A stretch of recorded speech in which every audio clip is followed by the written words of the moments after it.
So anyhow, what's on your radar? So, well, I've had a pretty good week because I watched two great puppet movies, sort of back to back. There was Willy's Wonderland, and then there was Frank and Zed. So today I'll be talking about Frank and Zed. And just like a puppet movie is a treasure, puppet horror is even more of a treasure. But with Frank and Zed, you got puppet horror and zombie movie. So trifecta right there. Now, I had just sort of stumbled across this one by accident at first. We talked about it on a couple episodes back. I was looking at like sort of little like short horror movies or whatnot to put in the show notes just so like people could check them out. And I saw this trailer for Frank and Zed, and basically like the description of this is two reanimated corpses depending on each other for survival live a life of solitude until a power-hungry magistrate tricks a group of villagers into attacking their lonely castle, fulfilling an ancient prophecy, the orgy of blood. So basically what this is, these two puppets sort of like keep each other alive. So there's a zombie puppet named Zed, and he needs brains. And then Frank, who's the Frankenstein puppet, needs to be reanimated. So Frank goes out and searches for brains for Zed, mostly from woodland creatures, and then he feeds him. And then so Zed has the enough energy to revive Frank when his juice is running out, to like lightning shock him so that he become a Frankenstein monster.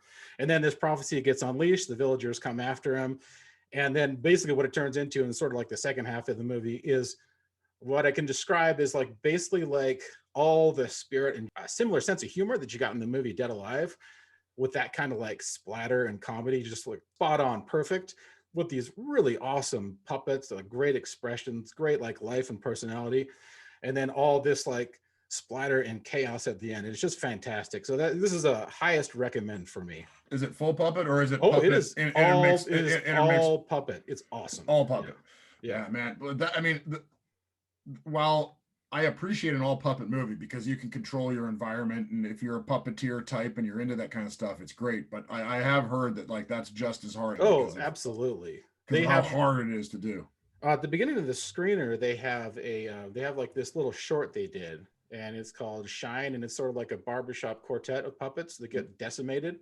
And so there's like all this like puppet splatter in there. And they say like at the end of that, they're like, this took us 2 months to make. And now they have, and when they did introduce Frank and Zed, they're like, this took us 6 years.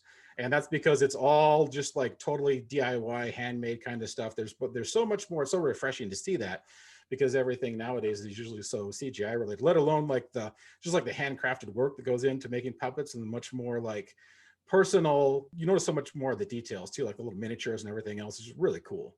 Yeah, I can see the appeal to it. I mean, the introverted nature of so many creative people out there to be like, I don't have to fucking deal with people. I just deal with puppets all day long. Yeah, but it still takes a big crew to, well, at least a sizable crew to like puppeteer all these things as well too, and Yeah, like that's create true. all of like like they had a couple like the behind the scenes things, they're creating like the servos for like the eyeballs to move and everything else. And they show like people have to get in some of the puppet costumes when they have some of the larger puppets coming after, keep their face hidden and everything. So yeah, That's there's cool. definitely there's a very distinct craft that goes into like I puppetry can and having really the humans appreciate behind it.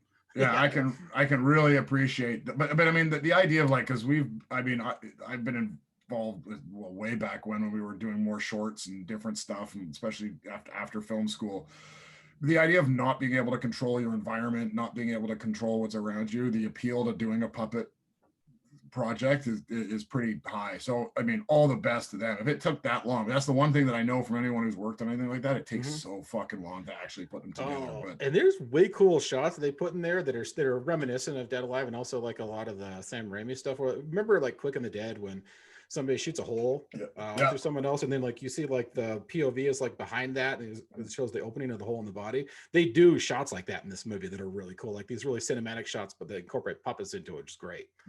That's awesome. Yeah. Okay. Well, I have to. I mean, we have a copy of the screener, and there's one viewing left on it, and I'm gonna have to get to watching it